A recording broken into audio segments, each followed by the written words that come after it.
Yo, everybody, what is up? OCD Mikey, Hi-Fi Guy here for another edition of the Mikey live stream, where we actually have discussions, and it's not just me yapping at you at some, video. It's actually me engaging you guys in a conversation, which is far more valuable and fun as far as I'm concerned, for me anyways. Today I'm going to pound a liter of water while we're talking and get some of my daily intake in. So yes, okay, so let's see, get those. You can see all the stuff, can't you? Dust. Okay, cool. So I'm gonna let you guys chalk up in here, and then we will get on point with a little bit more of today's topic. And we got Charles in here. He's first one because people say the stupidest things. That's for sure. Why is because trolls be trolling his channel? No, that's not it. He don't bend negative. Whether he goes there is a matter of perspective. That's a good way to look at it, Thomas.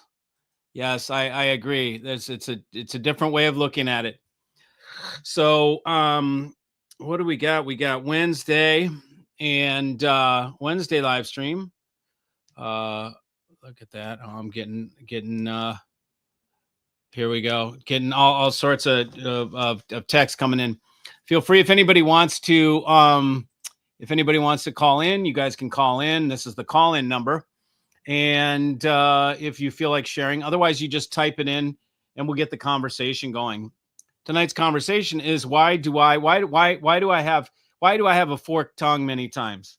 So first of all, I have to admit and say that well, actually, before I get into it, let me at least let some more people chalk up into here. We're waiting for people to get up and into the queue, and I'm going to do that a little bit more before I launch into everything. Johnson Robinson, what's up? Hump day, you know it, man. I hope you're getting humped.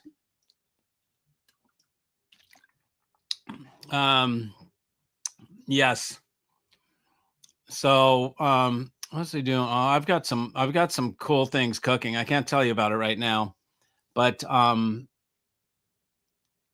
will talk about it shortly. Charles knows. I was talking to Charles about it. Charles and I were chatting about this. Okay, so I'm going to go into this. What I'm talking about when I say why am I negative is why do I have resentment? Why do I many times when you guys when people talk, the first thing I've got to admit, and it's one of my character defects, is that I'm reactionary many times. Without responding, sometimes I react, and that's something that I can work on. And there are certain topics that make me a little more reactionary. There are topics that get under my skin. There are questions that get under my skin immediately and causes a reaction because they're sort of like hot buttons for me. One is, well, I mean, the main thing, look, why do I do this? Why do I come on YouTube and do my channel? The reason I did it was to talk to you guys directly and to tell you about my experience in hi-fi, as many years as I've been doing it, all the shows I've been to, all the places I've been, all the things I've done, and what my take is on it, and how for you all to cut through the bullshit in many ways to get to the straight dope or to get to the real hi-fi. Because it's like there's a full let's say the ball of hi-fi, and the outer crust is complete bullshit, right? There's just so much bullshit, so much sensationalism, so much overselling, so much crap that's there, that I'm trying to get you guys to the core of the snowball, or of the whatever, ice cream cone, whatever you want to say. Anything that clouds the core of hi-fi, or the core of music listening, which for me I take as sacred. Okay, it is my life's purpose is to create listening environments for people where they can connect with music and experience music on a deeper level, not just hear it, but feel it and have emotional connection with it so that it can heal their soul and use it as a soul fulfillment thing. So it's very sacred to me. So anything that cheapens hi-fi or commoditizes it or makes it weaker or diluted or anything like that or takes it away from its core pisses me off. You know, it upsets me. It is those are the things that cause reactions in me.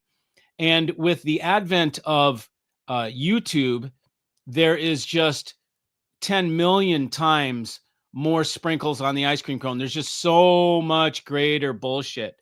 And it's like, I thought if we thought the magazines were bad, there was only like 4 magazines, maybe 3 or 4 magazines spouting bullshit about hi-fi. Now we've got thousands of videos that are out on that are on YouTube, thousands of people sprouting up, everybody pretending to be expert. And you know, and you look at who's writing this stuff. And it's just people that aren't even tied in to hi-fi really. They're not audiophiles. You look at some of them. I was looking at some online review thing, and and who was writing the articles, some young woman that's like, you look at their audio system and they've got like headphones and like small little things, and they're commenting about big heavy things, trying to find clickbait that pulls people to their channel. And it's there's so much noise on the signal that it's disheartening for me. Okay. And when I see people, and especially channels that get a ton of views, and it's like, you know, and they're, it's almost they're making a mockery of hi-fi. They use titles, you know, that are very sensational and just like, you know, oh my God titles. What am I going to do? Oh my God, I broke myself spending on this thing. You know, oh my God. And their pictures are like this or like this or like, you know, and it's to me, it makes fun of hi-fi. What it does is it cheapens it totally. It just turns it into commoditized YouTube, um, uh, idiot food. You know, if you look at what is popular on YouTube, what are popular? The most stupid, retarded things, right? I mean, like, you know, when they make fun of like, you know, they'll have like for instance, a group of 5 boys with Down syndrome. They'll dress them in drag, and then they'll have them sing a song, and that gets a million views, right? Or you know, of course, political bullshit, right? That is always sensational. Um, Other stupid things, people wiping out, like, you know, girls farting, whatever, you know, all sorts of just ridiculous things, tits and ass, of course, all over the place. And it's just the content on YouTube is extremely cheap, and it's getting cheaper. It's getting more stupid and it's getting more cheap. So when I see these channels that do that using hi-fi as their fuel to make some cheap ass bullshit content on YouTube, clickbait bullshit, it triggers me. And it triggers me because it's cheapening what we do. It's turning what we do into something fucking stupid on YouTube. Okay. And that's why you've seen me pull away. And I'm trying to I make things that I feel will help you guys. People always ask me, Mikey, what songs do you use um, to hear bass, or what do you use to tune the rig? What song do you use? And so I put up different songs. And recently, I just started doing that. It's things like that that I think are going to help people, right? Do they get clicks? No, they don't, right? What gets clicks? Some sensational thing. Oh my God, this $30,000 speaker sounds like shit. Can you believe it? Like, that's what gets the clicks. Garbage gets clicks. Okay, so it's disheartening for me, and it is a bummer for me to realize that trash sells. It's like the National Enquirer. Fucking, that's what people consume on YouTube is National Enquirer type headlines. Okay. And so when I talk and somebody says, well, what do you think about this guy's new video? Or what do you think about that guy's new video? And you just see my face get disgust in it. And then I say, oh God, and I get that thing. It's not personal about the person that's making the video at all. I know they're just another guy trying to make it in the world, right? But it triggers me, and it makes me feel like we're just like we're cheapening hi-fi. And so I get disgusted with the videos, and the content is what I'm disgusted with, not the person that delivers the content. Okay. They're just, I hate to use the word, but it's a YouTube chimp.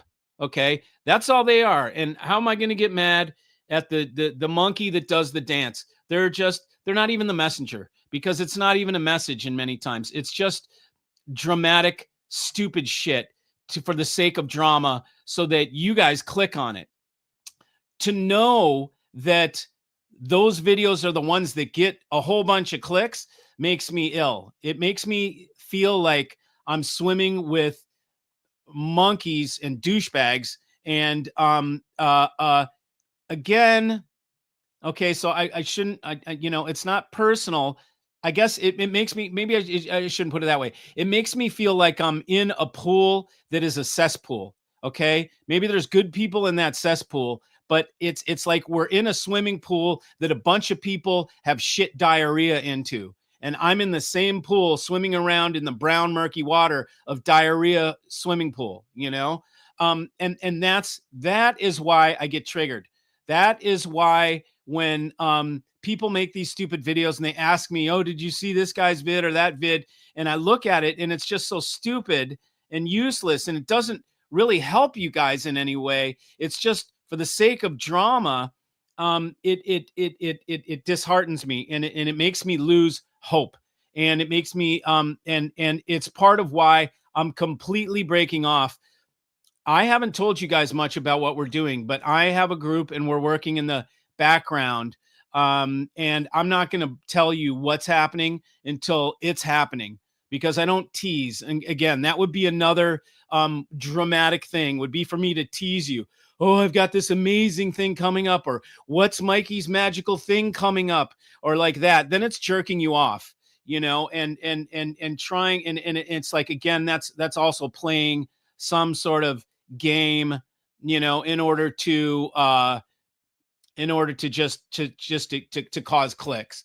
So that is a little insight into why is Mikey so grumpy all the time? Why does he, and it's not all the time. It's just certain questions I'll get asked, and then I just it's like I'm like, oh God, not again. Really? A new headline, some new news, some new drama that's happening in the industry.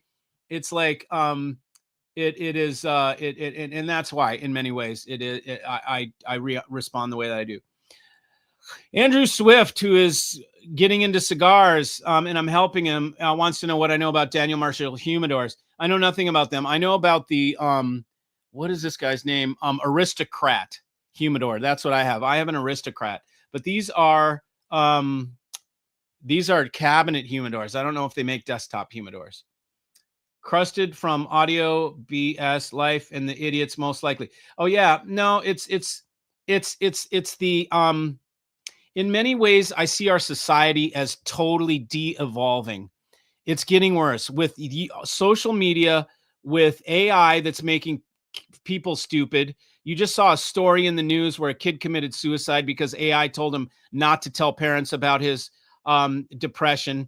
What happens is, and what's happening, and I know this because it's happening to me, is my sense of the world, which used to be when I walked outside and when I operated and did things, right? Has become focused on the phone. So my sense of the world, if I'm not aware, is what's happening on the phone. And it makes the world a small place. It isolates us. and it's bad for humanity, I think. To not take real life as real, but to take this bullshit as real. Okay. The real audio industry is not what you see on YouTube, just like it's not what you read in the freaking AudioGone stupid forums. That's not the industry. That does not represent it at all.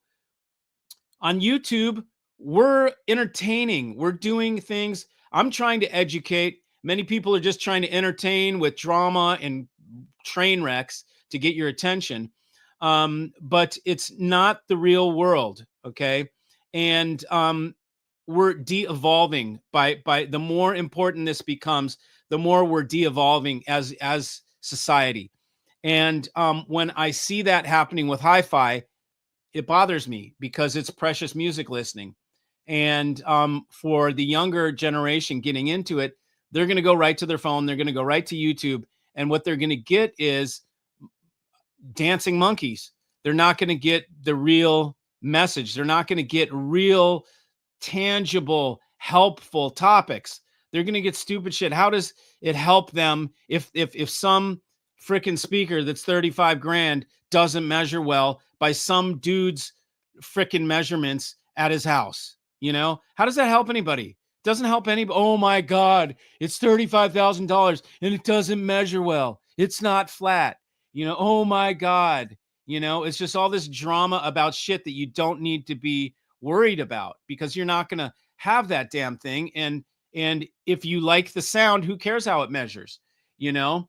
So in many ways, I see things eroding.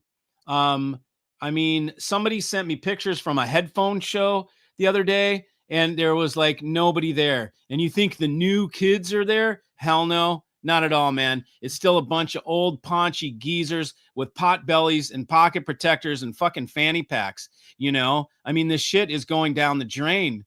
And I'm not.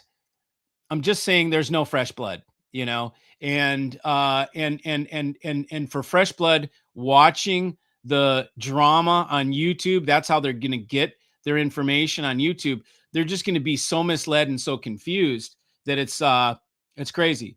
You completely agree with the rant. Thanks, buddy. Dude, you never cared about your clicks, so don't care about anyone else's, especially when they're not authentic. You are above it, man. Let that shit go. Yeah, I know. And that's what my peeps tell me. And you know what? My sales also tell me that. My sales are at an all-time high. I've never, you know, I feel blessed. Let's put it that way. And that's what I came here for. Okay. I came here and I've always said that. I'm not here for clicks. I'm here for the sales. And so I've been extremely successful with that. It can't, it's hard to look at videos that I consider trash and see high clicks. And then what it makes me realize is that's what people want. Right.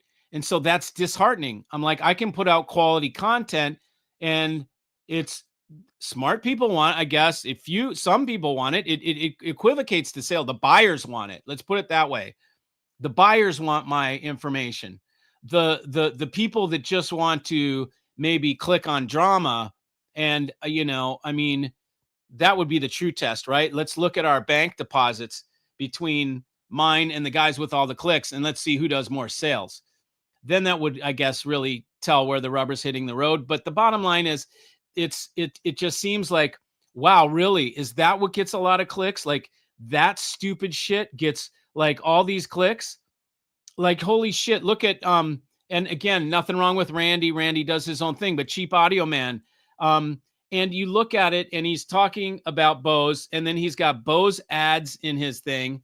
So you know that it's a referral type based thing. So that means YouTube is making money off every sale that happens. So they're going to promote the living shit out of something that makes them money. When I do a video like where I have music in it, that's demonetized. So that means YouTube's not making money. There is no money being collected on it or whatever. It's demonetized. So they don't promote it. They don't push it out because there's no money being generated by it, right? but I do it because I think the material in there is more important than getting the clicks, but so I know what you're saying, and thank you. However, it's disheartening to know that it's like the masses want trash. The masses want to see midget trannies, bouncing on trampolines or whatever. It's like that's what people go for. And it's like, oh my God, what am I doing? Who am I competing with? It's like it's like, give me some smart, hard competition. Like, Jesus. And in order to even compete, I guess, you know what? It's a good point, man. Why even compare myself? Why even say them, me? Why not just put the blinders on, do my own thing, talk with you guys, get my juice from you guys, not juice from trying to watch other people. But it's hard not to compare when you're trying to value, how many people do you reach? How influential are you? But I guess it comes down to sales. It's the bottom line. Why don't you tell these people the truth? I do. I do, and I get in trouble for it. I get in trouble for it. I say my piece, and I get in trouble for it. And a lot of times it's like, again, it's not about the people. They're trying to make a living. There's another guy that I think makes real drama videos. Okay, I think his content, to me, is not great content, but I like the guy. As a person. So it doesn't have to do with the guy. But when people ask me about his channel, and sometimes, and if I think about what the latest title was or something like that, I put my face in my hands and I'm like, and then I might have a reactionary thing, and then people are like, "Oh, you don't like that guy," and it's like, no, it's not the guy. It's, I don't like the material. I don't like what any of those videos by any of those guys stand for when it's trash, drama, shit that just doesn't help anybody, you know? So, I want the world to be a better place, but, like you're saying, maybe just fuck the world and just do my own thing, which is what we've been doing with the tribe. I think maybe I just need to stick more closer to that, and get my juice from you guys rather than looking outside the tribe, which is how I built this channel, quite honestly. They've announced that the Southwest Audio Fest, Southwest, that's in Dallas, right, has moved to the Sheraton Hotel in downtown Dallas next year. It will be July 23rd to 25th, June, July, March, April, May, June, July. Okay, because I'll be in Vienna. It will be July 23rd if I am interested. Yeah, I mean, I don't know. I don't know what'll happen. Eventually, I won't go to any shows, and there will be a reason. Maybe I'll drop in to see you guys. If you guys want to meet me, but I have no real business there. I have no business. I'm not going to compete against in the legacy way, the legacy business model. To me, I'm so not interested in it. I want nothing to do with it. I don't think there's any future in it, and I'm not hanging on to it. And create something else. I'm trying to buy the best best gear I can with my budget now, because I have no idea what's to come in the future. Yeah, that's for sure. You really don't, man. And with companies that are really solid going out here and there, man, you want to get the good stuff before all you can get is chi-fi. Then you're screwed. Approximately, how old would you say your youngest customer client is? It depends on what I start selling, but typically mid 30s. Mid 30s. I don't really sell to guys in their 20s. If they're buying, like, used stuff, maybe, and I can change that.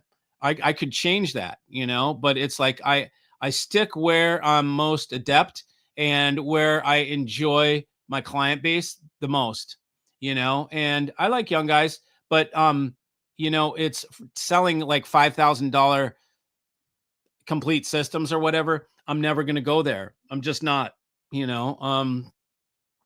it's just not, there's people that'll do a better job of it than I will. Brainless trash sells. Look at Mr. Beast and Paul Brothers. Exactly. It's in many ways, it's just the degradation of of society, man. It's just getting worse and worse. The other day, someone, God you know, uh, I don't want to say guy. What's the word I'm looking for? You know, somebody sent me. I've got a group of a couple guys that we do these texts every day. You know, we kind of go back and forth. And someone sent me the CNN news. He was teasing about it, but it was CNN, a headline: Travis Kelce marries Taylor Swift, whatever. That's a fucking headline, like on CNN. It's like, are you really kidding me? And then you look at that, that's an headline news. And then they're discussing, what is it going to be? Is it going to be Taylor Swift or Taylor Kelce or Taylor Kelce Swift? And that's like the topic. Oh my God, I'm like, I want to completely disappear into the mountains and never talk to anybody again. You know, it's like, if that's where society's going, I'm fucking out, you know, like, oh my God, it's idiocracy is coming true. And so it's hard to hang in there and to know that, you know, YouTube is the swimming pool for a lot of that idiocracy. It's tough for me to want to engage in it and try and be popular in it and try and do, like when I started, man, I had full tilt, man, getting subscribers. Like I had the algorithm working now, you know, I use music that can't be monetized. So they don't like that because they can't monetize it. I don't sell products, which they don't like because they also can't monetize it. I know if I sold products on my in the description, and that's what you look at that Cheap Audio Man, every single one, he's selling some shit. And it's funny, he'll talk shit about something and then he's selling it below. So it's like a full sellout to get clicks. So whatever, that's his shtick. It's all good. I don't, you know, blame him for wanting his career to be YouTube monkey. To each his own.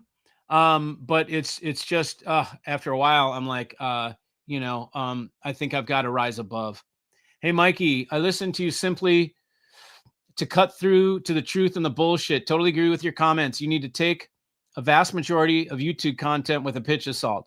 Yeah, well, as long as maybe people know that, you know, it's just, you know, I've got kind of what I would consider to be a newbie in hi-fi that doesn't know much about it, that continually sends me stuff and asks questions about stuff, and it's like totally silly. Like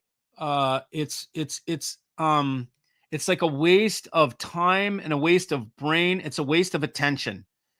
The more I live, the more I realize, and the more we've got this stupid phone thing, the more I realize our attention is what's important. What is the most valuable thing is what we pay attention to and what our attention is. As a person, my attention is like my most valuable asset to anybody else is my attention. And we give it away to the tech companies for free, first of all, and for absolute brain rot.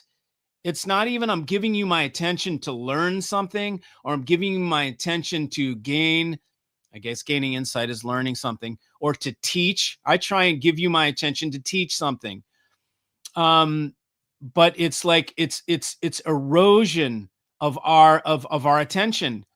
And it is it's just, you know, we all need to value that and realize the value of our own personal attention and realize that. Don't give it away. Don't give it away to stupid drivel videos. Don't give your attention to that, because your attention is valuable and you're wasting it when you give it away like that. And the reason I say that is because I'm having self-realization that I do it. I give away my attention for the most retarded, stupid YouTube content. And I catch myself. And it's just, it's almost, maybe that's a guilty pleasure. Maybe that's would be under guilty pleasures. But it's like something like, you know, you shouldn't be doing it. It's like being lazy, right? You know, you shouldn't be really doing it. This is complete.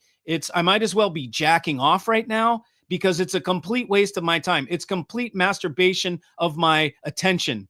It's it's not even for stuff that's it's like not even as good as looking at naked girls, right? It's like looking at midget trannies jumping on trampolines or whatever, right? Stupid shit that just burns the brain cells.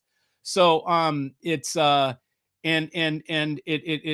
think I got to dig deep and get the rhino skin back, get the rhino hide back, because I've started to get thin skin, man, over it, and I know better. People are uncomfortable with the truth. Some hi-fi people want us to remain ignorant with scales on our eyes. Yeah, or they want to remain ignorant. Maybe some people may want to remain ignorant. Maybe they don't want, maybe truth is not fun for them. Maybe fantasy is more fun. So maybe it's fun to postulate, what would I like more, this amp or that amp, when they're really not going to buy anything. They're just postulating about it. Mikey, love the hat. You always crack me up. You bet, buddy. I'm glad, man. Yo, Mikey, keep doing your thing. Thanks, Norris. Appreciate it, man. Byron says, the world has been terrible for some time. I know, it's just sinking in, man, on me. First, the landline phone was taken over by scammers, and then they moved on to the internet and smartphones. The dark web and AI are a nightmare. Yeah, absolutely. And it's just, it's eroding us. And it's so evident. Like it used to be, you heard about it and seen about it, but wasn't that evident.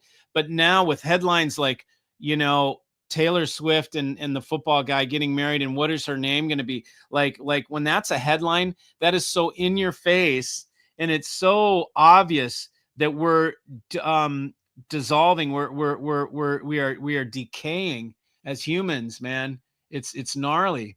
Hypothetical: Fisher & Fisher runs out of slate tomorrow, and you're no longer able to sell them. What other speaker brand would you consider? I'd be in a pickle, brother. I don't have a backup. Because I don't know anything as good. So I've put all my eggs into their basket, as far as speakers, pretty much. I don't know anything that sounds as good and that is at that good of a value. I know things that sound as good that are double the price. But I've been to Fisher & Fisher in Germany. I know what the succession plan is. I know who's taking over the company. And I've seen the slate, and I know I've been in the mines. And they have not one, but they've got like 5 mines. When if that one runs out, they just dig another hole. That's all there is to it. And there's plenty of slate there. Now, if there's and then there's more than just Germany for slate. If they want to import slate, they could import slate. Right now, they get it a couple kilometers from where their factory is, but they won't run out of slate. Okay. But I'm not going to, I understand that you're basically trying to ask me what other speaker brand do I like as much. I like TAD. TAD is double the price for what I consider to be not even the same performance. I think TAD is more sweet sounding. It's a little more romantic and sweet sounding. I think Fisher is more real sounding. So I like Fisher better. And it's a value. Why don't I buy used playback DACs as the main man in the US? I do. So you can get people started with playback. I do, buddy. You should have knowledge of the DACs to market and educated about playback gear. Less money. Okay, so how much do you want to pay for a playback DAC? Tell me.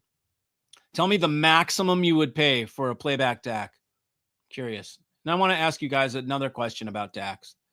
Tell me, Larry, and then I'm going to ask the whole group about something, which is, if you could have a DAC that was a killer DAC, okay, let's call it a DAC for $7,500, and it had a streamer in it, okay, and but the caveat to this thing was that in order to make it so high grade at such a low price, it would have to have a couple things.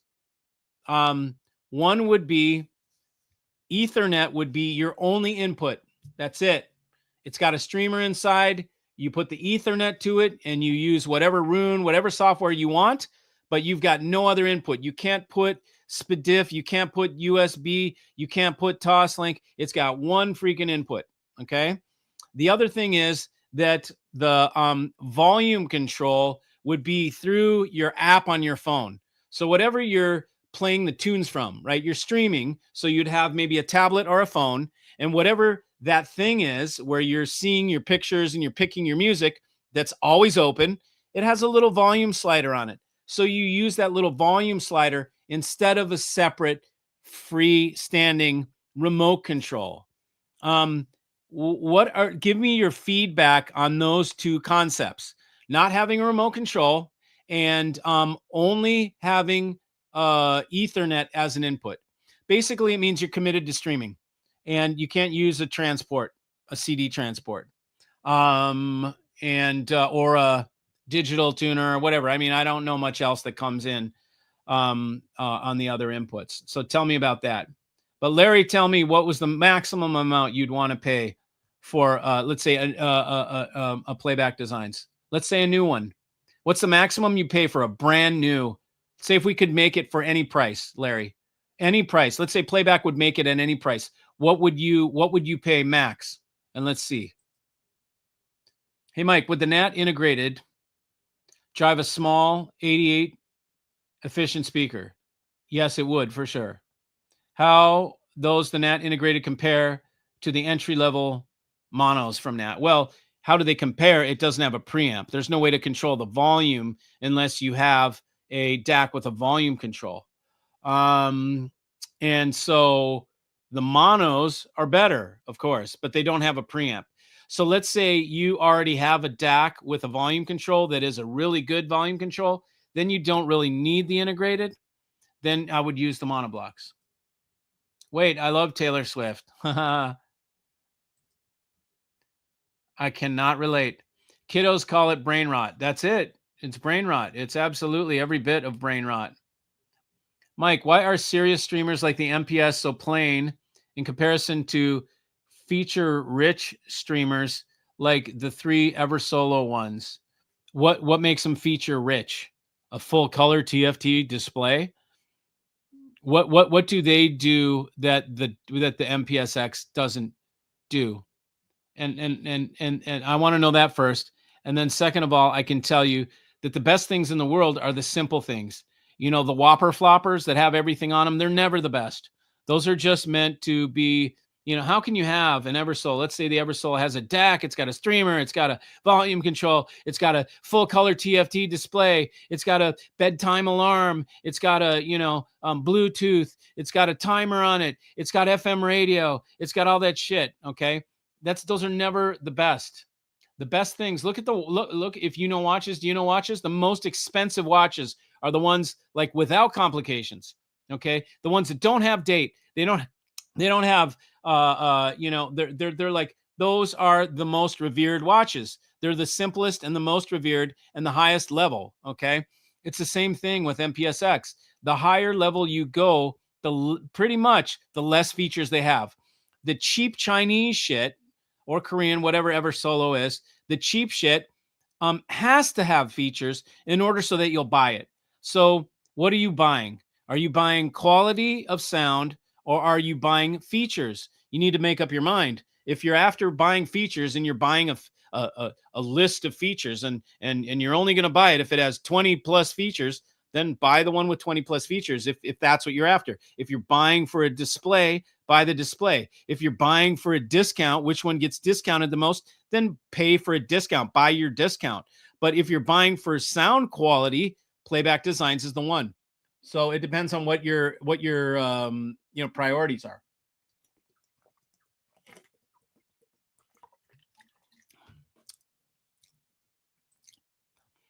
No EBITDA. Great question. No answer. Wouldn't buy that, Dad. F that. Totally fine. Only having Ethernet, only input for the DAC, and only volume control on phone. 100% on board. That would actually be ideal for me. Okay, cool. So that's one. Let me get some others. I might do a poll on this because you understand, if I don't find things in the market that I like, I can have things made. All I have to do is commit to a certain amount of units, and I can have custom things made for the tribe. That's why I ask. And if I make it without any other input, and I make it without a remote control, it allows us to make the thing less expensive. I would pay $5K for playback. That's what I can afford. Okay. Out of curiosity, just because I want to do market research, how much money do you make a year? Quick question. Just wondering, what do you get paid? Hey, Mikey and Tribe, we've just arrived in Melbourne for the Melbourne Hi-Fi Show. Cool. The flight was great. Deborah and I are extremely excited to attend the show. We're staying at the same venue. Excellent, Kenny. I hope you guys have fun. I hope you report back. Do some videos, man, and post them. Show us the rooms, what you're seeing. Let us know if this is your first show. Let us know how many really big rooms that are $100 million, whatever, $1 million rooms, $500,000 rooms that you're fully disappointed with. We want to know that too, because everybody that goes to a show for the first time, they are always amazed at how the most expensive shit never sounds the best. They're never the best sounding rooms, which is really weird. No preamp or DAC running vinyl. Yeah, okay. So that my question about the DAC would not be for vinyl, guys. I don't create products for vinyl people. That's somebody else. I'm not. I don't want to tell people they need to start collecting records. I don't want to tell my customers that. For guys that already have record collections, I get it, and but there's other people that'll sell you vinyl stuff. Not Mikey. Mojo Audio or Audio Mirror, built in the U.S. Yep, I know who they are. I think you can pick those options for, like you described, Mojo 7500 and Audio Mirror in the same range, but top of the line. Wow, he's got an Audio Mirror for 22. That's crazy. That guy makes them at his house, man, in Minnesota. Yeah, okay. So if okay, yeah, MPD3 3K, MPD5. No, those are done. Used MPD 820K. Okay, used, no good remote control, no remote needed. Streaming only, not for me streaming. Okay, new as you described, 6 to 9K, what I would pay. Okay, cool. It's good to know. More than the display, even the room correction makes up for the dad chip. What is, why do you call it a dad chip? Because it's for fat old dads? They're great value. Yeah, I know. I'm sure they're great value, but dude, I don't get excited over great value. To me, it has to be an exotic. I don't like widget products like, Timex watches, great value. Casio watches, even better value. $15 Casio, probably more accurate than this $12,000 Gégé Lecoultre, handmade in Switzerland. But I'm not interested in Casios, So what's a dad chip? Is that mean like dad? Is that what you mean, like father? Or is it DAD means something else? I'm not hip. Not in public on the single Ethernet input. You're not in on it. Okay. Only volume control in the app. I always watch TV over the speakers. Okay, so you want a Toslink input. Okay. Can I ask you how old you are? I'm just curious. I'm curious. How old are you? And that's my question. How old are you? Needs remote or no good. Because you don't stream, right, Larry? Is that why? No good for you. And you are Larry, are you in your 70s yet? I know you're 60s for sure. So I'm trying to get an idea. What I'd like to know is, and Andrew is younger. So far, what I'm trying to gauge is it older guys that want remotes? That's what I'm wondering. Trevor, hey, Kenny and Deborah. Deborah and Kenny, so sad that I can't make it to Melbourne this weekend. Really need to listen to the Fisher and Fisher in person. Yeah, man. Well, there's a dealer somewhere, isn't there? How much is the Playback Designs transport? 20,000. And then you can add a streamer for $3,000. So it's 23. And it's a SACD transport. That's made by the guy who created SACD for Sony. My jack needs to accept inputs that Mikey doesn't like. That there's a joke in there. All right.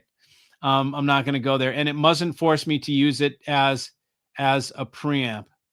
Oh, okay. So you want the old school type um, regular DAC with no volume, it wouldn't force you to use it as a preamp.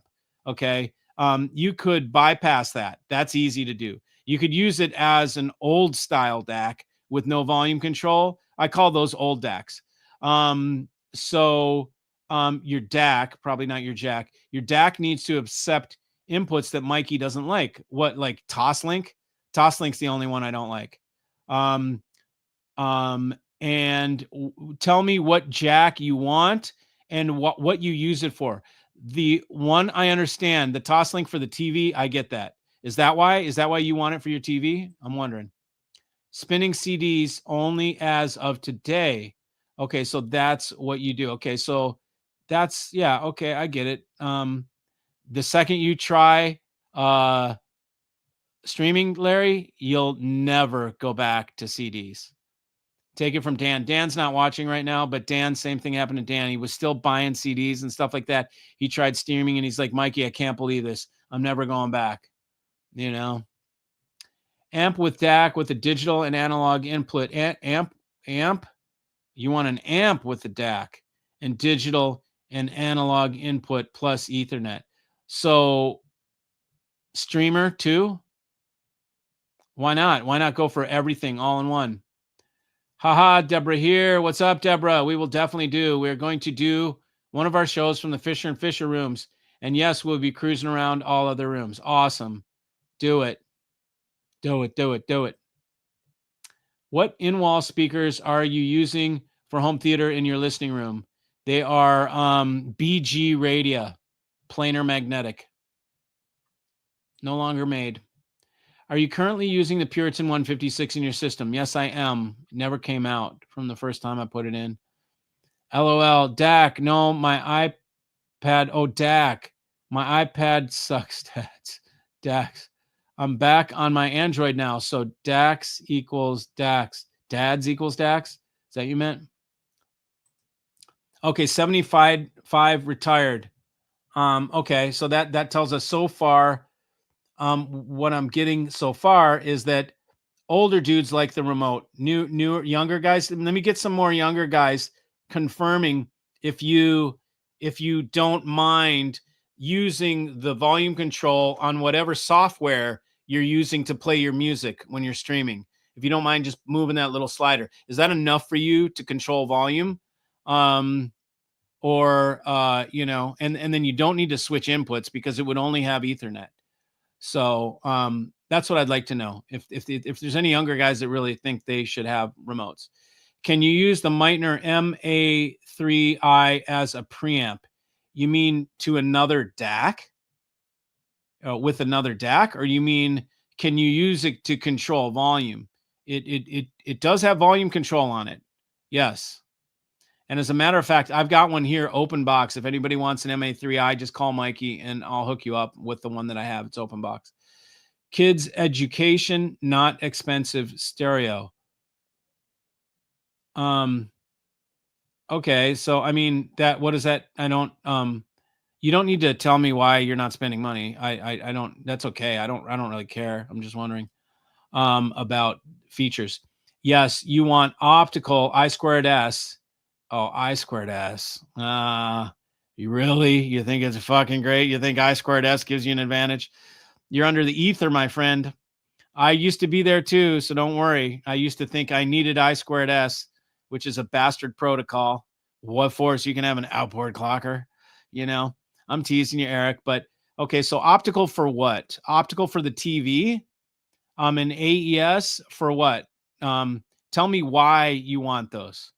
So we can understand, and did you tell me how old are you, buddy? Hey, Trevor, thanks for the shout out. Would have been great to see you. Trevor is one of our most loyal FNF show fans. Cool, man. That would have been great. Remote for life, homie. Nick's listening space. Is this Brooklyn, Nick? Is this Nick in New York? You use your phone. Okay, so Will's cool with the software, whether it's phone, whether it's tablet. Fred is 63 and love using an app versus a remote. Okay, cool. So that's solid. That's cool. Okay, great, man. So does Mark Levinson. Mark Levinson, shit, he's 80 now, and his newest designs use the volume slider in the app. And I'm seeing more and more people do that. More and more companies do that. And they can, they can really, there's ways to implement the volume control so you're not truncating bits. 30-second description and use for I squared S. Okay, how do I tell you this? My opinion about I squared S is it's a ploy to sell outboard gear. It's a ploy. They make you think that by having I squared S, you're getting a more pure signal, and then you buy an outboard stream or outboard reclocker or whatever, and you run it through I squared S. I squared S was never meant to be run outside the unit. It's only ever supposed to be used in between chips. That's what the protocol is. It's for in between chips on a motherboard. Some hi-fi person, only hi-fi does this because we're full of snake oil bullshit, decided that in order to skip a conversion to change from I squared S to USB, and then when we get to the other end, go from USB back to I squared S to communicate between the two chips, they would just alleviate that safety protocol for running it across a cable.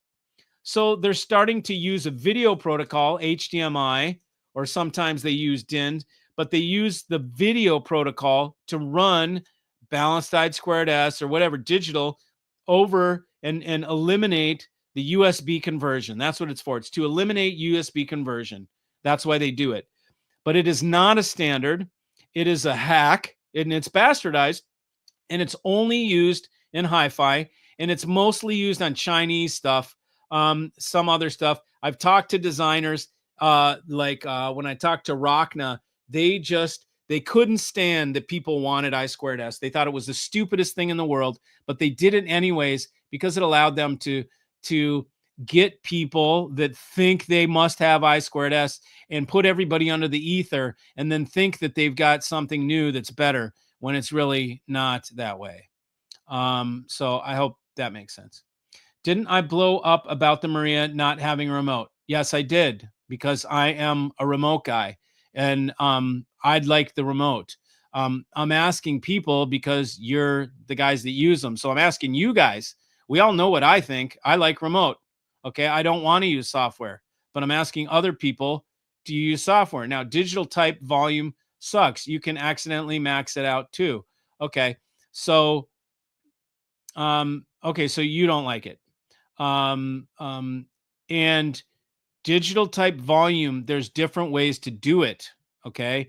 And there's ways to do it where you don't truncate bits. Okay. So when he says digital volume sucks, either he knows or he doesn't. But the reason anybody says that, if they have a reason, is because it will cut bits out.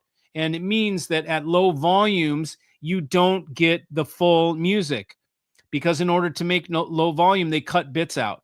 So that you have to turn up digital volume to get all the bits back in there. So digital volume typically does not sound good at low volumes. It only sounds good when you're up in the high volumes. Okay, but there's ways to do digital volume that don't truncate bits. And I just learned about it, and it's a pretty smart way to do it. I heard your short today with the guitar. Mikey, your system sounds so fluid and smooth. I love that tube sound. It's pretty damn good, man. Would like to hear your Fisher & Fisher tube amp combo in person. Well, come anytime, brother. I'm in Atlanta. Jump on a plane. Come down, man. I'll take you out for dinner. Wait, didn't... Oh, yeah. Okay. So, yeah. Okay. I want to make sure I didn't miss your question, Harsha.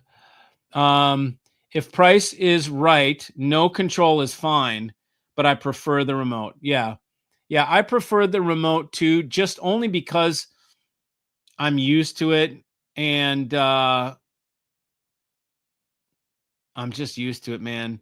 And I like the analog volume controls, but man, sometimes you just can't hear them. Standalone DAC, streamer built in, Ethernet only is great. Connect apps via phone. There you go. Brian's video and such. Okay. How old are you, buddy? I'm guessing he's a younger guy. That's going to be my guess. But check Don out, man. Don Baby says 80, no remote slider. And I know Don uses it like this, man. He does not use his remote. He uses the application and he loves it. He's got a Daniel Hertz Maria and he's got an MPD8. And okay, that's cool. That's good to know, Don. Don, did you ever have any problems accidentally maxing it out with your slider? That's what I'm wondering. Hey, Mike, when nearly the entire entire album is good, do you support the artist by buying the CD or high-res download? When nearly, do you support the artist? Okay, so I don't know what okay, so you'd have to be more specific. Okay, are you saying do people support the artist if they buy the CD or the high-res download, or do I support the artist by buying the CD or high-res download? No, I don't buy CDs or downloads. I only stream. That's the only thing I do. I've got 1,500 CDs, 2,000, 2,500 CDs that are ripped and in my collection. And I haven't bought music in 10 years. This is Nick in Tacoma. What's up, Nick? A streamer with HDMI ARC will allow you to use your TV remote to control volume in the app. Probably. Okay. Okay. But how would it get a streamer with HDMI? Yeah. That would need an HDMI though, no? I'm picking up what you're laying down. So okay. So you're saying if we had that thing and we had an HDMI input with ARC on it, then you could use your TV remote. Okay, so that's interesting. It's a good point. What are your opinion on lead volume control on a DAC? I've heard about it, but I don't know what they do and how they make it happen. And that's not the thing that I was thinking of, unless it's like, is it DSP that they use to control it? I don't know. I can use an app. I didn't understand no remote, but still has function for volume on iPad. That's what I'm talking about. Remote only needed for volume. Right. Yeah. And the remote is not needed for volume. That's what I'm saying. It's not needed for volume. So I'm wondering but you don't stream, right? You don't stream, do you, Larry? What is your sweet spot price point for power cables? Good value.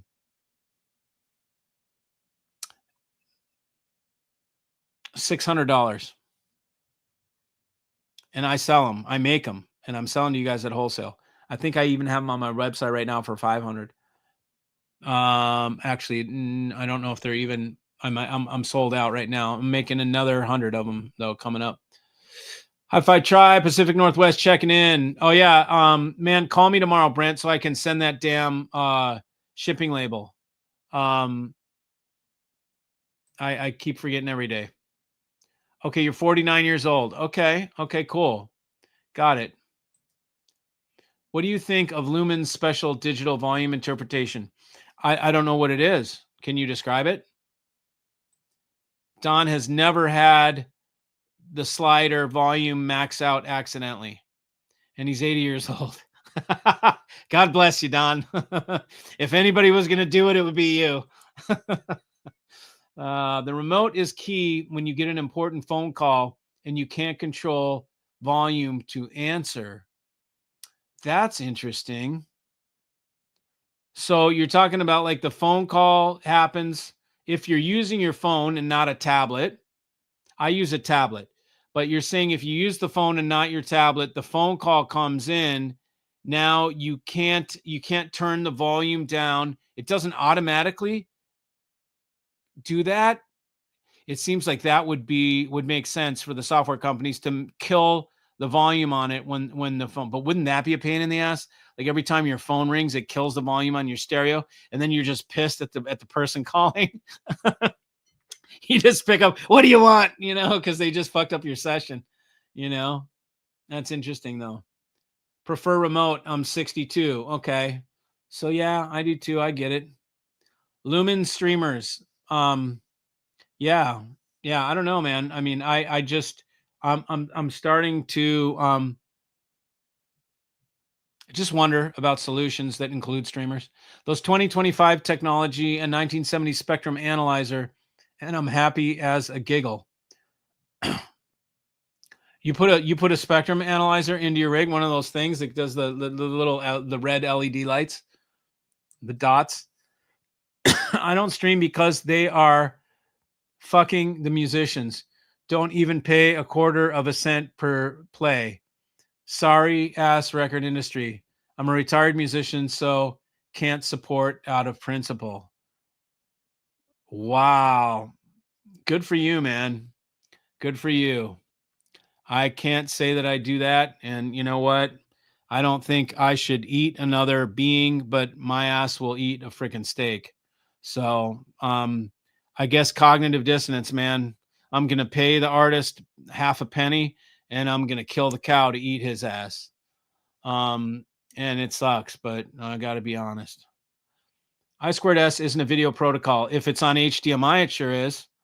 It might use the conductors of an HDMI. Well, that's a video protocol.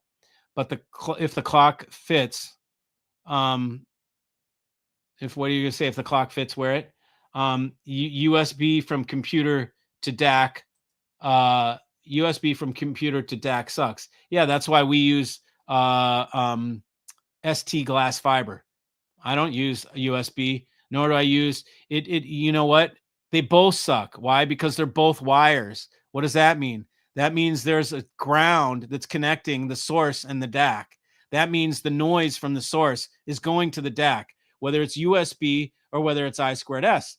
The only way to do that in a real elegant way, if you're a purist, is through a digital glass fiber. Okay, but Toslink interface sucks because it's wobbly and it's plastic.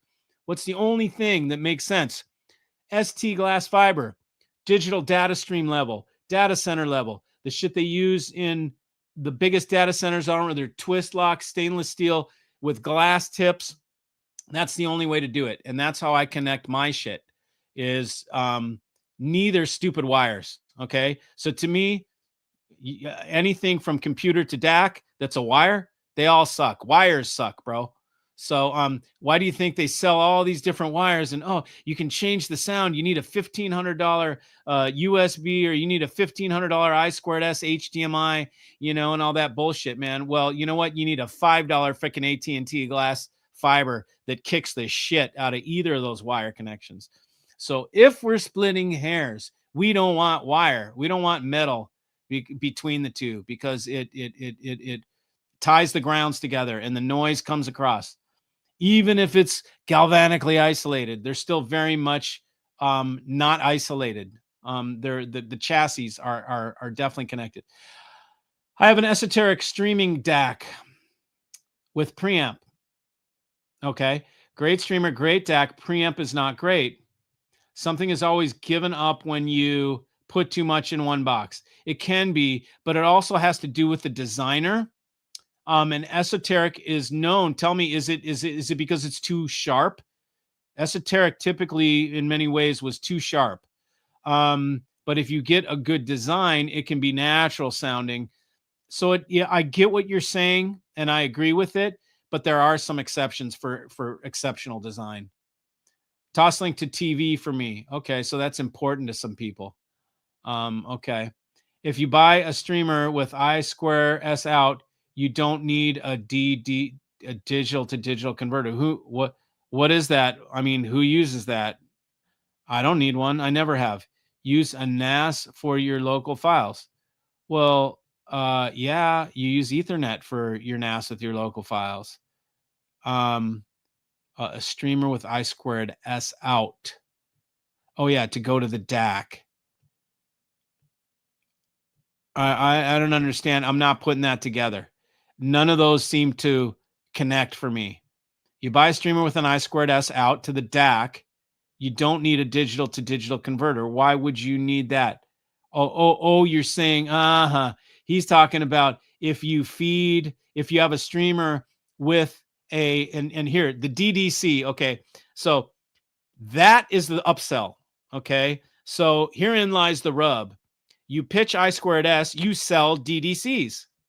There you go. What it means is you have a streamer with USB output, you feed it to this DDC, which changes it to another wired output with different noise on it.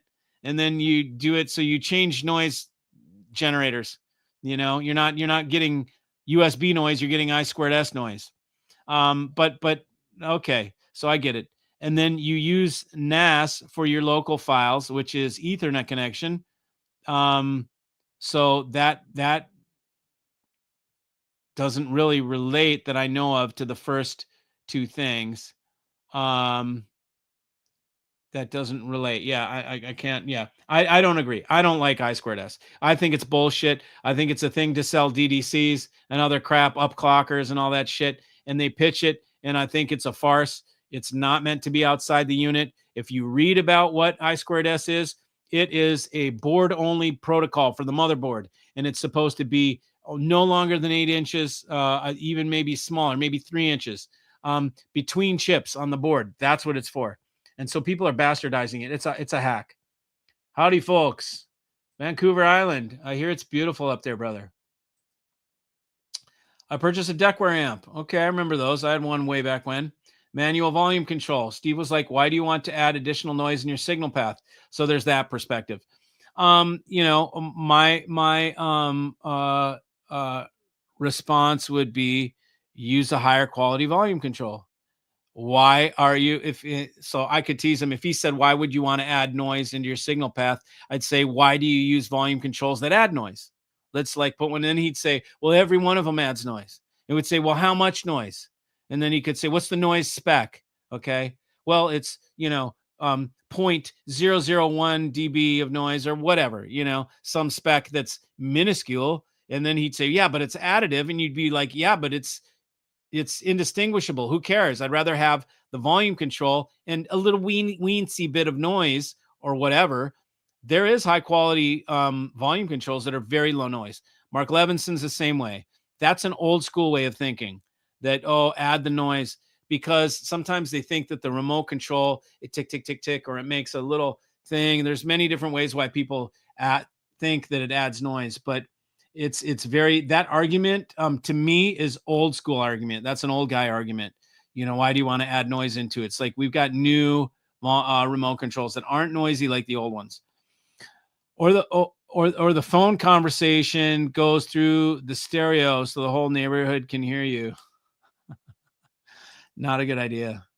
Yes, glass is best for data, for sure. And this is an aerospace engineer telling us. I glass fiber for my NAS and my switch and my streamer to my MSB DAC. Well, then shit, wouldn't you want and my streamer to my DAC? Okay, so what the hell are you talking about I squared S then?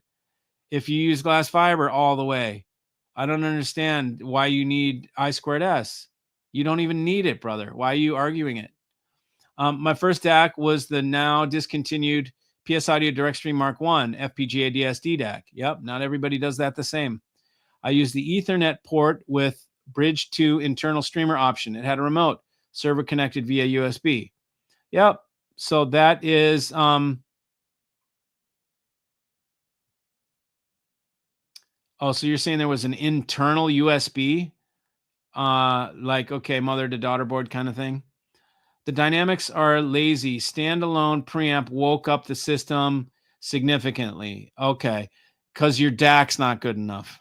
Sorry to put it that way, but the DAC, if the DAC is lacking in dynamics and they're lazy, then yep, absolutely. You need a preamp to wake it up. That preamp is additive. Okay. There is no way a preamp doesn't add shit. It adds shit. Okay. Just so happens that in many systems, the preamp adds good shit. Okay. But it absolutely is additive. If the DAC is a world-class DAC, the dynamics are not lazy. Playback Designs has 12 volts on the output if you max it. Tell me that's lazy dynamics. Most DACs have 2. Playback has 12. So there is no lazy dynamics in a Playback Designs. But I understand your predicament and I get it. And in the situation that he describes right now, that is when a preamp is necessary. When your DAC just doesn't have the juice on the output, you need to have a preamp. You know, But if you want to get rid of your preamp, so you could, if you have an expensive preamp, you can sell it and get an MPD8, and you won't need a preamp. And if you have vinyl, you can get the MPD8 AI, which has a fully functioning analog preamp in it. The analog stream from DAC to power amp ultimately travels to your amp and then speakers anyway.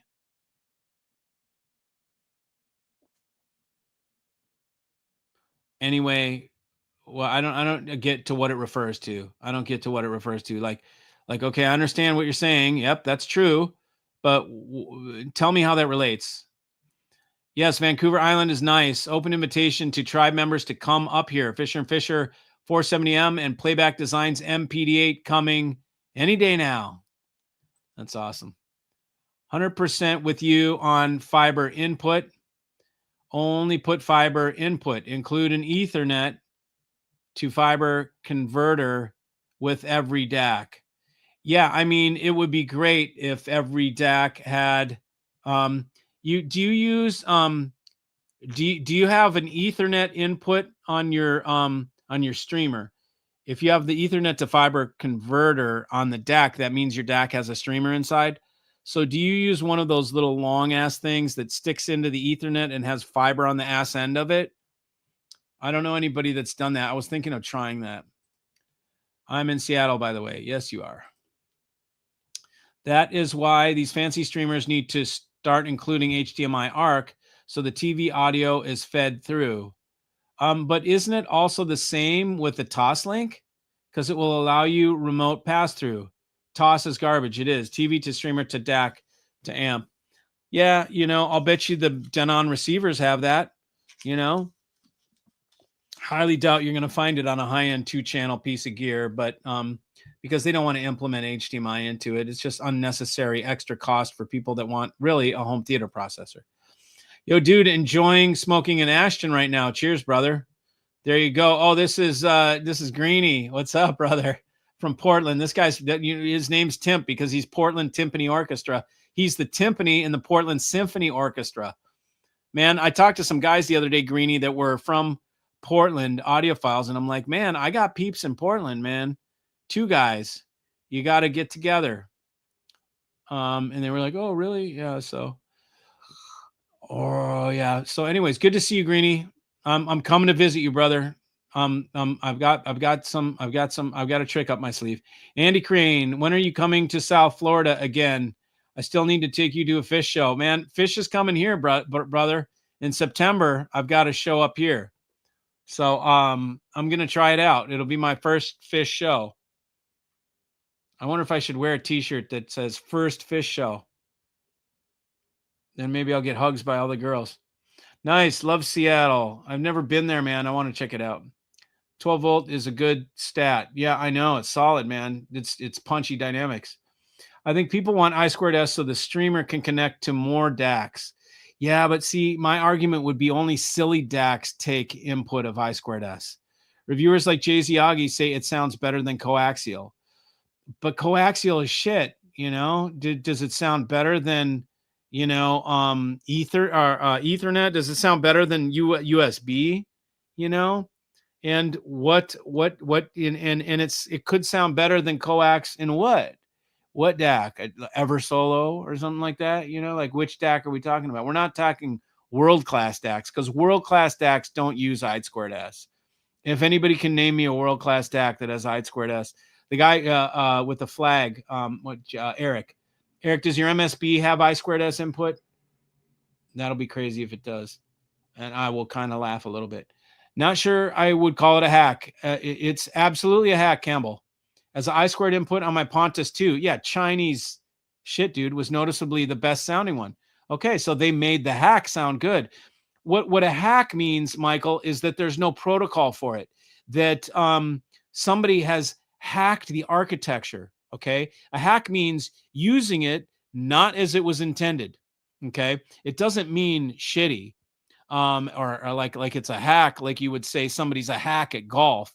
It doesn't mean the same thing. It means somebody has hacked the protocol and made it function on a video cable and made it do what they wanted it to do by manipulating a protocol and making it do what it's not intended for, what it was never designed for.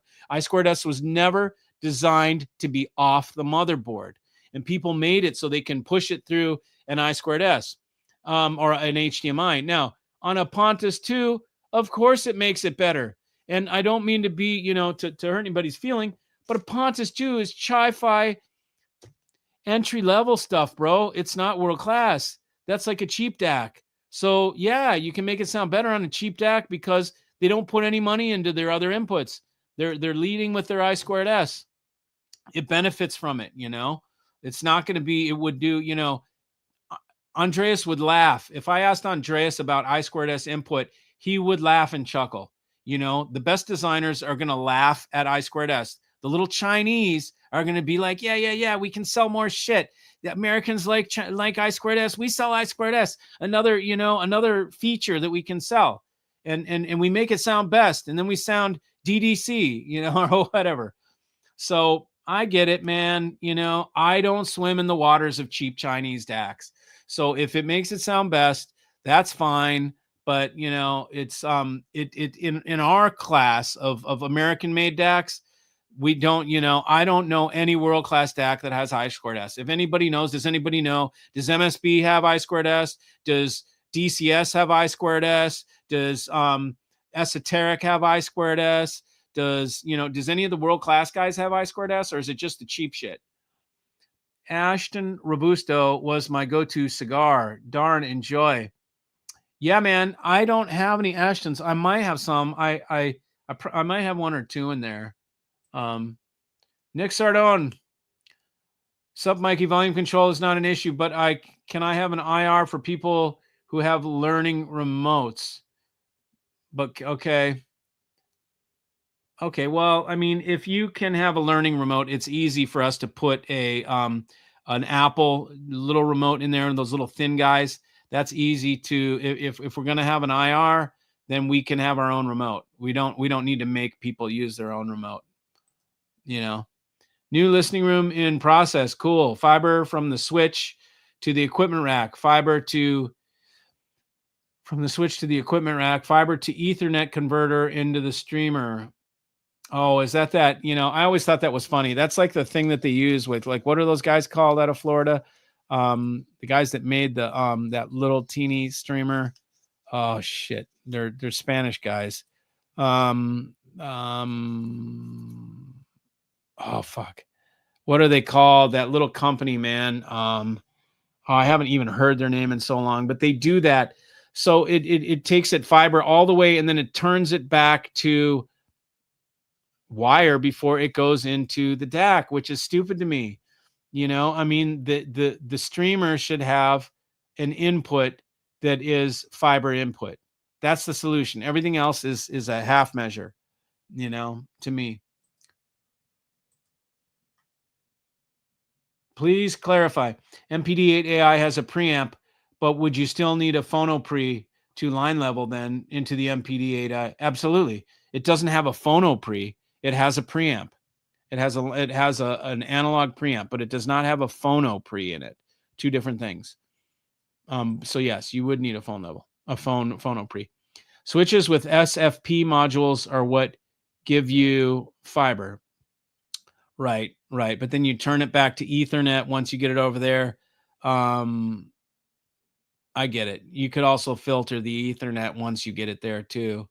Instead of running it, you can run it glass and you don't get any induced noise, or you could have noise that gets induced onto the line, and then you could filter it off with an Ethernet filter. Either way, it's going into the DAC as an Ethernet. What I'm talking about are the little sticks. You know what I mean? What you're talking about probably is a receiver box, and then you have to have an Ethernet cable up to the streamer. I'm talking about the little sticks that go into the Ethernet slot. I'm wondering if anybody uses those. NP link is where it's at. I don't know what that is. You mean P link, like on the playback? I went from the Pontus 2 to your 07 Nuontech. Okay. Oli says he may considering adding I squared S to his DACs. I think his RCA sounds great, so not a big deal. Okay. Yeah, I don't know that adding I squared S is going to make it. Oh, these DACs are awesome the way they are. Did the new? I'm guessing since that thing you didn't send it back, that the new OnTech made in Denmark is better than your Pontus 2. But you're saying still I2S made it better, but new OnTech 07 is better than I2S. So, okay. So since it didn't come back, I have to assume that new OnTech using SPDIF input is better sounding than Pontus 2 using I2S. Am I correct with that? I2S sounds better than any coax. MSB is modular. You can add coax or not. MSB actually made an I2S module just for my streamer. Okay, so they don't do it. Okay, that's all I needed to know. And as a matter of fact, if I'm correct, MSB did not make that I2S module. Pink Fawn did. Okay. And Pink Fawn made it just for your streamer. Pink Fawn is a tweak company. I know Jord very well. And he showed me that streamer before it even came out. He showed me the board. I2S. It's still a hack to me. I don't take it serious, but a lot of people do. It's no problem. I play a lot of track lists that need constant volume control. So remote is essential for me over using software on a tablet or phone. Holy shit. Your track lists like vary that much in like output that you need to turn it up and turn it down based on what song's playing. That's like, what a pain in the ass. That's a lot of up and down. Yeah, but if you're streaming though, you've still got constant volume control because you've got a tablet that you're controlling. So what you're saying, there's no difference. You've still got constant volume control, whether you have a remote or whether you have software. It's still constant volume control. Please tell me how it's not. Hey, Mikey, I saw a video showing a comparison of SACD to streaming you did a few weeks back, and didn't the majority pick the SACD? I don't know, man. The SACD was better. I listened to it, but it was so nominally better. It was by such a little bit that I sold that. I had a $23,000 streamer transport, SACD transport. It's the bad boy, I mean, it was coolest flex to have that thing in my system, but I sold it. I sold it right away. I'm just like, it's not that much better that I'm going to try and collect a collection of a limited collection of SACDs and stack them all up next to my thing and then thumb through plastic boxes to try and pull out plastic discs and put them in because it's incrementally better. Totally not my style. I'd rather have it just stream. It was close enough. Let's put it this way. I'm not missing anything without having it. But so I don't know what the majority picked. But I mean, SACD did sound better. I can tell you it did sound better. It just wasn't better enough for me to adopt it. Thanks for clarifying with the other tribe members. That NAT phono looks very nice. It is, dude. Just how good the NAT equipment is, it's the same with their phono pre's. Their phono pre's are amazing. From what I hear, I've never used one, but I have sold them and people are like, oh my God. But your streamer has fiber input. Oh, it does? That's pretty sick, dude. Which streamer is it? And what kind of fiber input? That's pretty sick. RCA on the 07 is better than I2S on Pontus 2. Okay. So it is exactly what I stated. Okay. And what I stated, I'll repeat this for everybody listening. So the I2S on Pontus 2 was much better than the RCA, right? But that's because it was not as good of a DAC. It's a cheaper DAC. When he bought the DAC 07 from me made in Denmark, the RCA was better than I2S on Pontus. So the higher up you go, you don't need it. Switch fiber to streamer, fiber input to I2S out to DAC. Switch fiber to the streamer and then a fiber output to I2S out to the DAC. You change fiber, but does your DAC have fiber input? Why don't you have MSB make you a fiber input module just for your thing, and you can, that would be even better. And verify with me. Is this the thing that George showed me? The by Pink Fawn. Oh 07 is warmer, more realistic, more musical than Pontus 2. That's right. The Pontus had a bit more detail, but was colder, more clinical, just like typical communist people. I mean, what I'm saying is, in China, you can't express creativity, love, expression. They frown on that, right? They're cold. The government is cold. The way they do things is cold and strict. The whole population is under control. It's an authoritarian regime. It makes sense that a DAC coming out of that authoritarian regime, which would be colder and more clinical, it just makes sense based on how their society is. The Pontus is for sale, keeping the 07. Well, look, put the Pontus on the site, man. You can put it on 11 stereo for free. We'll help you sell it. Nuance, commercial streaming services normalize volume using playback gain encoded in the files. So volume changes should be minimal if streaming. That's what I thought, man. I don't have it. I have volume issues because I use vinyl rips. Okay, so that makes sense. Brian Video, Hi-Fi Rose 130 has fiber input using SFP module. Okay, so it's still on. It's being, Chinese typically will adopt shit right off the cuff, to try and be the first guys. And is Hi-Fi Rose even Chinese, or is it Korean? Either way, it's got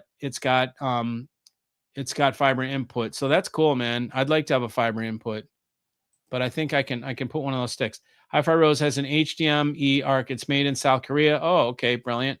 At the end of the day, you can just toggle the volume rocker on your phone if you're on Android from within the app. Okay, yeah, that's like any of them. LOL, you cracked me up, bro. Yeah, I know. I got a little attitude. What can I say? I'm jaded, bro. You're talking to a guy that's jaded. I've done this and seen so much shit over the years, so much marketing bullshit, that I'm jaded. That's all I can say, man. I've got resentment towards marketing bullshit in the industry. Is Glass Toslink any good? It's good, but it's a shitty interface. The interface is all wobbly. It doesn't always line up great. You end up getting these cheap plastic fiber piece of shit cables. So if you're going to use Toslink, use glass. Maybe that's what you're asking.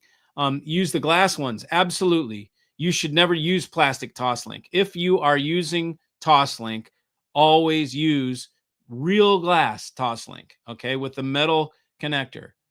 Those are the ones to use, even though it's kind of a crappy protocol. But fuck, it's for the TV. Who cares? Hi-Fi Rose is RS130 SFP. What's that mean? How can one tell if a streamer is compatible with PlayLink's P-Link fiber? Because if it's Playback Designs. If it's been designed by Playback, then it is. So nothing is compatible with P-Link unless it's made by Playback Designs.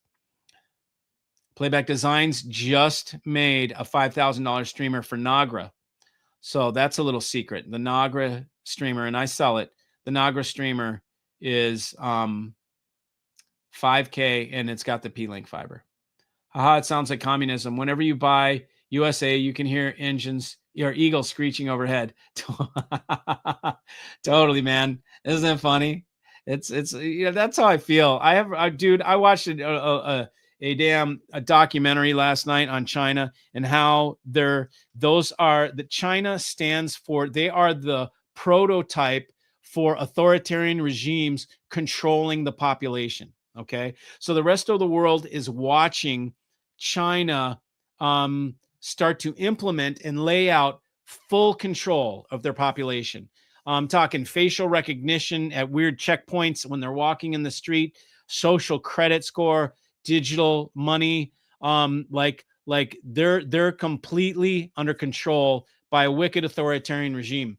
Many of the rest of the world, what does it say? Only 30% is, if the spec was right that I heard, only 30% of the globe right now is not under authoritarian regime. I'm not going to get into politics, but we know which side, I mean, you can You can guess, got to wear masks, got to get a vax, which side is trying to control an authoritarian regime. And I'm totally against it. So a lot of my distaste for China and how they treat their people it's a political thing, man. I don't agree with their government. I don't agree with full authoritarian control of people, of taking Uyghurs, which are Muslims, group, and imprisoning them and just making the laws so that they can just kill them if they want to. They don't have to have any reason. They can just kill a Uyghur. And that shit should not spread across the world, and we should not support it. So supporting China is supporting authoritarian regime, and it means you don't care about it. It's like Larry was talking about supporting the musicians. I feel that same way. So I will kill a cow. I will pay a musician half a cent for listening to a song, but I will not support authoritarian regimes such as China by buying their Chinese shit.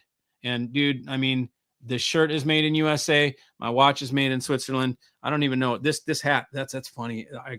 This is from Ted. So this better made in Bangladesh. Okay. So Bangladesh. So that's not India. India just got slapped with a 50% tariff today. RCA used to last forever. Now I'm constantly having problems with RCA jacks. That's weird. They must be cheap ones. I don't stream, just EXT, SSD, and external SSD, HDD, and playlist volumes can change noticeably. Haven't gone yet to real player for volume leveling control, as I've heard it can cause issues on Sonics. Well, try it. Try M Connect Pro. Try Bubble UPnP. Those are free, man. They don't cost anything. And then you get your volume control. Chinese government funds a lot of art programs. Really? Name 3. My streamer is made in Seoul, Korea. Cool, man. I'm all about Korean product. How is that Cohiba Maduro number 5? Oh, you saw those babies. I've only smoked the Siglo in Japan. The Maduro number 5 is beautiful, man. I love Maduros, and that is a great smoke. Those all those Edition Limitadas are very unique tasting. They're just totally different than other cigars. There's something about them that is just, and it's not necessarily better. If you get a really good Nicaraguan, like a My Father, or like certain Nicaraguans are freaking phenomenal. I got some Camachos that I'm sitting on. They're triple Maduros. I've been sitting on them for like 12 years, 14 years, and they are freaking delicious after 14 years. They are unbelievably good, and they weren't that expensive. And that's a Nicaraguan. But something about the Cubans, they're just totally different, man. They got their own thing. You're like, oh my God, it's like, probably tasting Gruyere cheese or what is that, Gouda and Gouda, they call it in Holland. You're like, whoa, this shit's different, with the little crystals and stuff. It's the same, with the Cubans. They're just so different. Hell yeah, to fish. You're gonna dig it, my friend. Tommy's the one that got me on, that told me about it. Does your streaming have volume level control? And if so, is it real player software? I'm guessing it does based on what Brett says. I never run into volume problems. I never have to adjust my volume when I'm going through songs. So I presume it does. And no, it's not real player. I use M Connect Pro HD or Bubble UPnP. One of those two. They're both free. I'm jaded too. You cool with that in the tribe? Yeah, man. We can sit down and chew the fat, man, and we can both bitch. We can both bitch and talk about it, And I'm open-minded. I'm not closed-minded. That's the thing. I'm open-minded. I'm a deep thinker. I'm a free thinker. I am willing to accept. I don't feel that I'm right. All I have is my perception. All I have is what I think I believe from my experience, So I love to see different point of views, and I love people that can amicably stand for their point of view, even if it's completely different than mine, where we can have a discussion and discuss it and come to common ground. Because typically you end up finding common ground, and it's in a way, it's not. I wouldn't call it sport, but it's engagement. It's like intellectual engagement. And I love that. It's few and far between people that can intellectually engage in a dissertation or in a conversation where you have differing views and you both are sort of discussing it in an open way. It's the coolest thing, man. I love it. Would MLabs Optilink work with P-Link? No, it won't. Home Depot class action with facial recognition. Oh, really? So see, some of these woke type companies are trying to adopt these technologies, and China sells these technologies. They create them and then they sell them. So Home Depot probably bought that shit from China.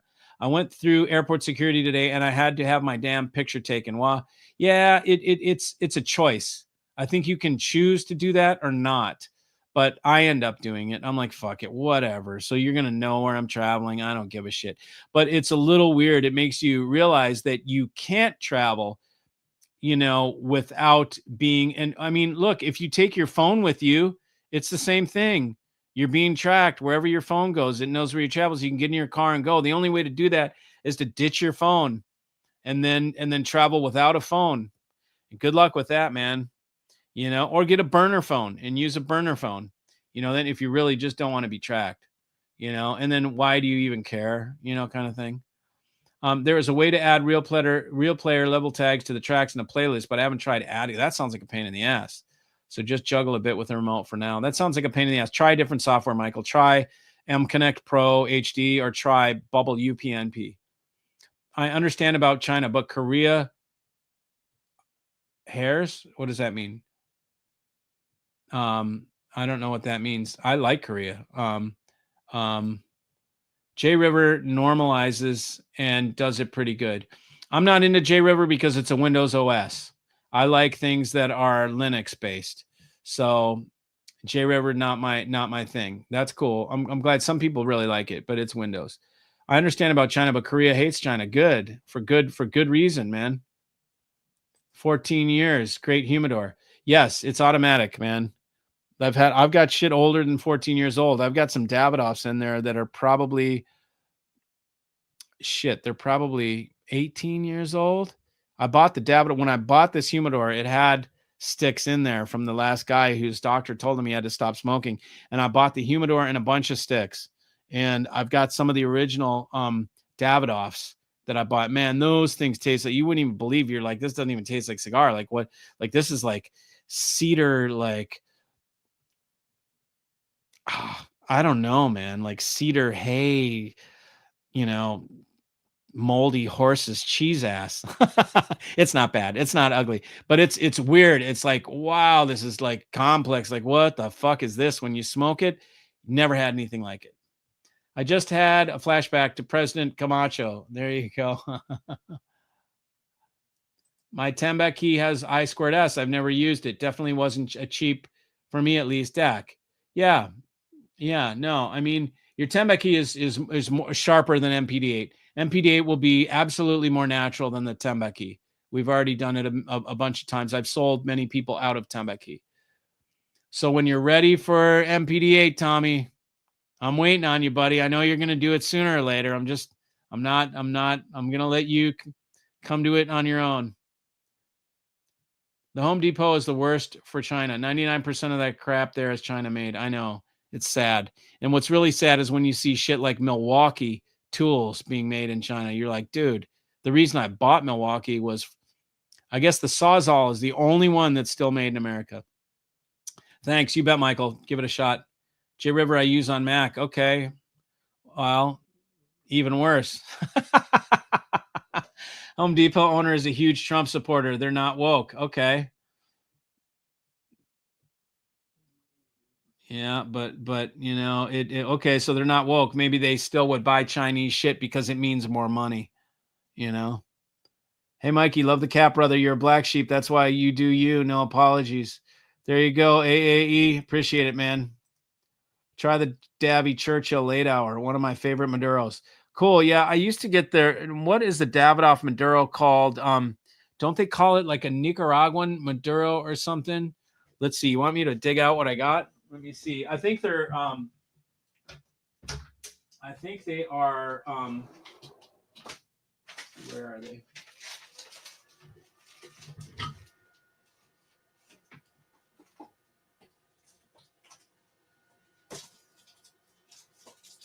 Holy shit, I'm running out of them, man.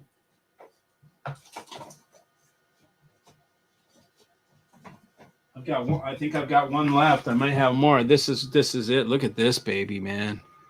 Ooh, look at that beautiful thing. It's a millennium blend. Geneva Robusto. But look at this. This thing's probably 18 years old. Man, I think I should smoke this one tomorrow. I haven't touched them in a while, man. I had some other ones. I think I've got them. As a matter of fact, I think I've got them. I've got them in a box down there.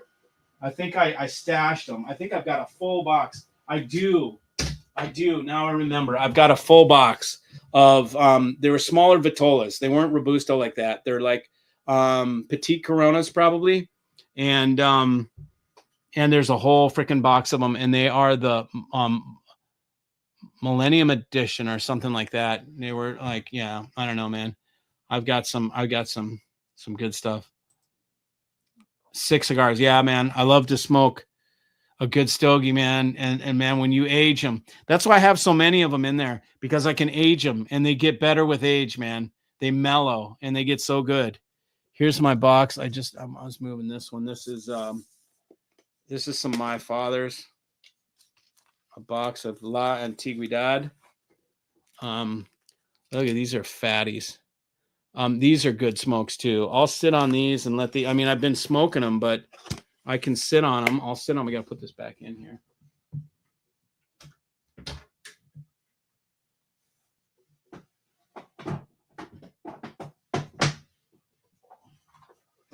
Let me show you the Camachos. So look at this. I wrote that in there. Purchase 7/11/11. So 2011 was when I bought these triple Maduros. So this means Maduro filler, Maduro binder, and Maduro wrapper. And these things. Let me get out of the way. But anyways, you can see that, baby. Oh, it's so good. It's so good. These are like sweet. These are like chocolatey, rich. The smoke is so rich and chocolatey and like full bodied, and like you're just like, oh my God, they age so well. I figured if it's a triple Maduro, it's going to age well and still be strong, and not like sometimes if you age for too long and it's a light cigar, it just washes out. There's like nothing left. But if you get the wickets, the strong ones, and age them, then they mellow and they're not like, knock you down. But this thing laid me down. It still gave me a head buzz. I had to go lay down. These things are gnarly too. If you've ever seen, these were some that I had to, where'd they go? I have these ones, where'd they go? These things. These are nasty, dude. Pete Johnson cigars. So these are called Fausto. See if we can get a, anyways, it's Pete Johnson cigar, Fausto. And these things, they were so strong when I bought them. I'm like, I got to put these away and forget about them for a while.